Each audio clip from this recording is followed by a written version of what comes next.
I'm Dorothy Mullen. This little video series is called Dying Dar's Way, Radically Real Spiels on the End of Life.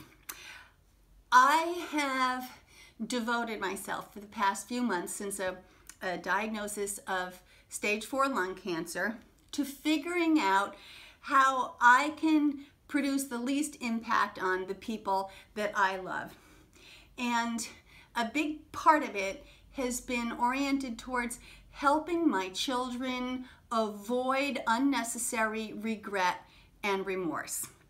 And in order to do that, I had to figure out how to get them into end-of-life conversations because, of course, until they were able to process what terminal stage 4 lung cancer means, they were doing what everybody was doing. And in fact, this is the most common mistake identified by the hospice doctors and nurses.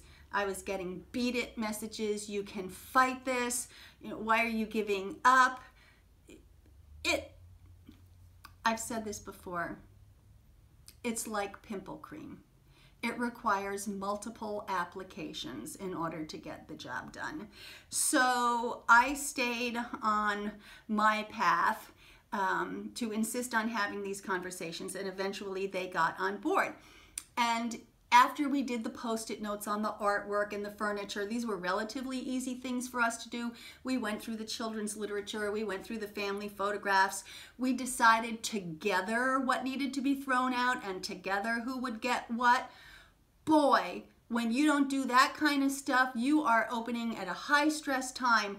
You are opening your family up to all kinds of painful conversations and conflict among siblings and loved ones and spouses and ex-spouses if you don't take care of this business and make these decisions while you're still here. I've called this the gift of cancer before, over a stroke or something like that. I have been fully engaged in preparing for my own end of life with my children.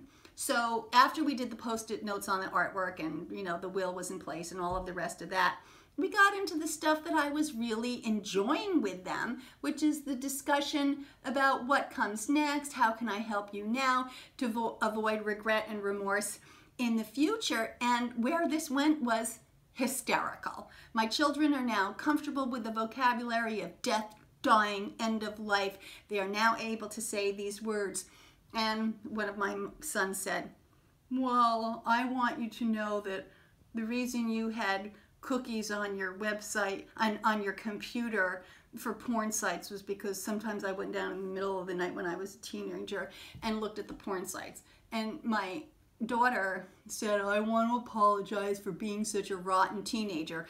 I mean, this is priceless. Now I will go to my grave knowing that my children have confessed about things that I quite frankly don't worry about all that much, but it was weighing on them and it felt good for them to debrief.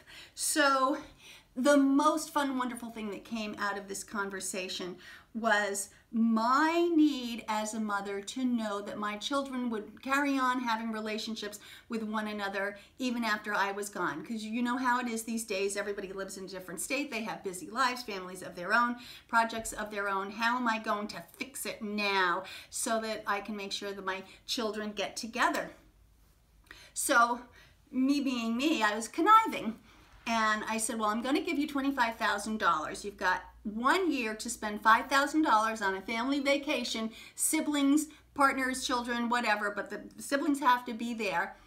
And you can blow it in one night in New York City, or you can spend a week in an ashram doing yoga. I don't care what you do, just that within a 12-month period, you will spend the $5,000 on a sibling vacation. And if you don't spend the $5,000, then a tax-deductible contribution will go to my nonprofit organization, the Suppers programs for that year, and then you have $5,000 in the next 12 months.